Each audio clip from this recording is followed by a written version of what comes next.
प्रधानमंत्री ने कल वहां पहुंचकर बीजेपी मुख्यालय में ये कहा कि भाई 2002 से मुझे मेरी धज्जियां उड़ाई गई, लेकिन मेरे लिए अच्छा है कि मैं सतर्क रहा हमेशा। तो हर्षवर्धन जी, आप उनके इस बयान को कैसे रीड कर रहे हैं? किसके बारे में वो कह रहे थे जब वो कहते हैं कि मेरी धज्जियां उड़ाई गई 2002 के बाद से? क्या आप सिलाई सीखने के लिए हजारों रुपए खर्च करने के लिए चिंतित हैं? फ्रीडम ऐप को डाउनलोड करें, 40 घंटों का टेलरिंग कोर्स देखिए और खुद का टेलरिंग बिजनेस शुरू करें। देखिए, ये कोई अब छिपा हुआ तथ्य नहीं है सुचित्रा जी कि प्रधानमंत्री नरेंद्र मोदी को मुख्यमंत्री रहते इतनी तरह से साजिशों में फंसाने की कोशिश की गई। और मैं बार बार कहता हूं कि अगर वो जो कलावा पहनने वाला कसाब था वो पकड़ा नहीं गया होता तो शायद इस देश में हिंदू आतंकवाद की एक सिद्धांत, एक साजिशी सिद्धांत वो लागू कर दिया गया होता। दिग्विजय सिंह ने कह दिया होता कि संघ ने ही सब कुछ जो है वो किया था, किताब तो लोकार्पित कर ही दिए थे। और इसके अलावा जिस तरह के निजी हमले किए गए, लेकिन चूंकि ये जो विपक्ष का एकदम जो मोदी का धुर विरोधी है, वो भी ये मानता है कि प्रधानमंत्री नरेंद्र मोदी के खिलाफ एक भी निजी टिप्पणी साबित करने की स्थिति में वो नहीं है। लेकिन चूंकि अब 10 साल की सत्ता होने जा रही है, अब 24 का चुनाव जब होगा तो प्रधानमंत्री 10 साल की सत्ता पूरी हो जाएगी, तो एक नए किस्म का नैरेटिव गढ़ा जाएगा कि प्रधानमंत्री नरेंद्र मोदी अब वो उतार पर हैं, या कहा जाएगा कि आखिर कितने दिन, क्योंकि देश को ये आदत पहले नहीं थी कि एक बार की सरकार दोबारा रिपीट होती है या नहीं होती है। अब 27 साल के बाद 32 साल बाद गुजरात में अवसर मिलेगा, तो निश्चित तौर पर जो हमले हैं वो बढ़ेंगे, राज्य को लेकर हमले बढ़ेंगे, जो स्टेट के जो इंस्टीट्यूशंस होते हैं उसको लेकर हमले बढ़ेंगे, सरकार की कार्यशैली पर हमले बढ़ेंगे। और वो हमले प्रधानमंत्री नरेंद्र मोदी को कहीं न कहीं मदद ही करने जा रहे हैं। अब मैं इसको इस तरह से देखना चाहती हूं, क्योंकि कल हिमाचल और गुजरात के नतीजे आए हैं, हम उसको कह रहे हैं कि स्क्रिप्ट 2024 की रेडी हो रही है। चंद्रमोहन जी, क्यों हम ये कह रहे हैं कि स्क्रिप्ट 2024 की रेडी हो गई? राजीव जेटली जी जुड़ गए हमारे साथ, ये उनको स्क्रीन पर दिखाइए। 2024 के स्क्रिप्ट इसलिए तैयार हुई है क्योंकि कल जो हिमाचल में आपको जीत मिली चंद्रमोहन जी, उसके लिए तो बहुत बहुत बधाई है। वो उसके लिए हम तस्वीर भी दिखा रहे हैं, आप लोगों ने वहां सरकार बना और सरकार बन गई है, सरकार बनने जा रही है, लेकिन मुख्यमंत्री को लेकर अभी खींचतान है। मैं उम्मीद कर रही हूँ वो आप लोग निपटा लेंगे, वो तो आसान काम है आपके लिए, छोटा काम है जो मुख्यमंत्री को लेकर वहां पर खींचतान चल रही है, छोटा काम है ना सर? अरे नहीं, निपटा लेंगे ना। ऐसे मत कहिए, ज्योतिरादित्य सिंधिया की शक्ल सामने आ जाती है, कैप्टन अमरिंदर की सामने आ जाती है, सचिन पायलट की सामने, मुझे जवाब देना है कुछ, ऐसे मत कहिए, ये कह के आप उनको। मैं उसको आगे बढ़ा रही हूँ सर। 2024 की स्क्रिप्ट तैयार होने की जब हम बात करते हैं तो वो इसलिए कहते हैं कि गुजरात में एक प्रचंड जीत है। संजय मिश्रा जी भी आ गए, वो भी स्क्रीन पर दिख रहे हैं।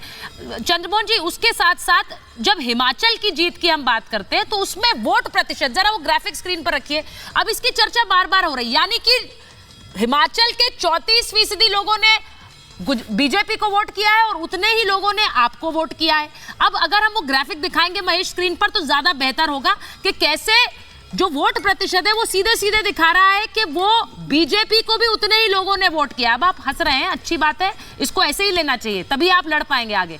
लेकिन मुझे ये बताइए, इसका सीधा मतलब ये है क्या कि 2024 के लिए स्क्रिप्ट तैयार हो रही है और वो स्क्रिप्ट नरेंद्र मोदी के पक्ष में और बीजेपी के पक्ष में तैयार हो रही है? देखिए सुजाता जी, आपके वक्तव्य का ध्यान मेरा एक तरफ चला गया तो मुझे ऐसे आगे कि मैं खट्टा खाऊं तो वो मीठा, और अगर वो मीठा खाए तो वो खट्टा, कि अंगूर तोड़े नहीं और वो खट्टे निकल गए। अगर जीत हिमाचल की निकली तो वो परसेंटेज पे आ गई, और अगर जीत गुजरात की निकल गई तो वो वाहवाही पे चली गई, और 6 सीटें मिड पोल में हार गई, 2 जगह सरकार थी भाजपा की वो हार गई। वो गुजरात में कितनी वोट परसेंटेज है आपकी सर? क्योंकि देश के प्रधानमंत्री गुजरात में मैं सीटें नहीं पूछूंगी, एम्बैरेस हो जाएंगे, वोट परसेंटेज बता दीजिए कितना है? मुझे बहुत लोगों का सामना करना है, कितना वोट परसेंटेज सामना करना है, मेरा वक्तव्य पूरा होने दीजिए। उसके बाद बहुत सारे लोग हैं आपके साथ सर, साथ देने के लिए। संजय मिश्रा जी भी आ गए। खर्चा ठन्नी, हाँ बोलिए बोलिए। मैं दे रहा हूँ आमदनी चवन्नी, खर्चा ठन्नी, बिल्कुल ठीक कहा देश के प्रधानमंत्री जी ने।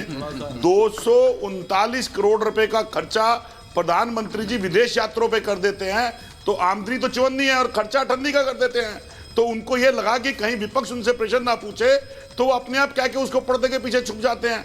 और 2024 की डंका बज चुका है, क्योंकि अगर 2024 का डंका ना बजा होता, जिस हिमाचल प्रदेश के अंदर देश के प्रधानमंत्री और पूरे मंत्री और पूरे संतरी लगे रहे हों और वहां की जनता उनको सत्ता से नीचे उतार दे, उसकी चर्चा ना हो, और गुजरात के 27 साल की चर्चा, अब यही तो बात है सर, यही तो बात है, सत्ता से हटा दिया, सत्ता से हटा दिया। अगर कांग्रेस इसी सुध में, सर मैं यही बात कह रही हूँ, चंद्रमोहन जी आपने बिल्कुल सही बात कही, और शायद देखने वाले को भी यही लगेगा, मैं एग्जैक्टली आपकी बात मान रही हूँ, देखने वाले को यही लगेगा शायद कांग्रेस पार्टी भी उसे वैसे ही रीड कर रही है कि हमने तो सत्ता पा ली हिमाचल में। लेकिन राजीव जी अगर ये सोचकर ये खुश होंगे और आश्वस्त होंगे कि हिमाचल में तो हमारी सरकार बन गई, ठीक है, 1 ऑल हो गया, आपने गुजरात जीत लिया, हमने हिमाचल जीत लिया, तो ये 2024 के रास्ते में इनके लिए कैसे मुश्किल खड़ी करेगा, जरा बताइए। परसेंटेज की बात करें चर्चा, अभी देखिए इन्होंने कहा कि परसेंटेज के हिसाब से हिमाचल को देखा जा रहा है। हिमाचल के अंदर इनकी पार्टी ने कोई भी एजेंडा सामने नहीं रखा, केवल एक ही बात कही कि हिमाचल के अंदर एक रिवाज है कि एक बार एक की सरकार और दूसरे बार दूसरे की सरकार। बावजूद उसके कि इनका रिवाज जो था वो उन्होंने सीमित रह गया और 0.53% पे, मतलब 1% भी नहीं पहुंचा। हम बहुत क्लोज थे हिमाचल में जीत के, और कहीं कहीं भी आप देखेंगे 400, 150, 200 वोटों का अंतर रहा हमारा उनके साथ। इसके पीछे की मुख्य वजह सोचिए ना आप क्या थी।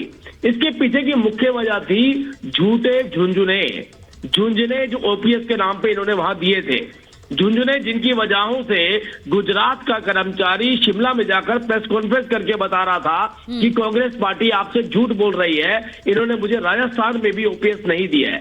बावजूद उसके, लेकिन चलो मानिए क्योंकि जीत इनकी हुई है, सीटें इनकी ज्यादा आई है, और उसके बाद आज प्रतिभागी ने इस बात को बोल दिया हिमाचल के अंदर कोई प्रत्याशी नहीं था, केवल और केवल चुनाव वीरभद्र जी के नाम पर लड़ा गया, बाकी किसी की कोई हैसियत और कोई औकात नहीं थी। ये हमारी वजहों से हिमाचल में सरकार आई है, मतलब उनके परिवार की वजह से, मतलब परिवार सर आपकी वजह से भी हार आई है, आपकी वजह से भी हार आई है, उसको स्वीकार करिए।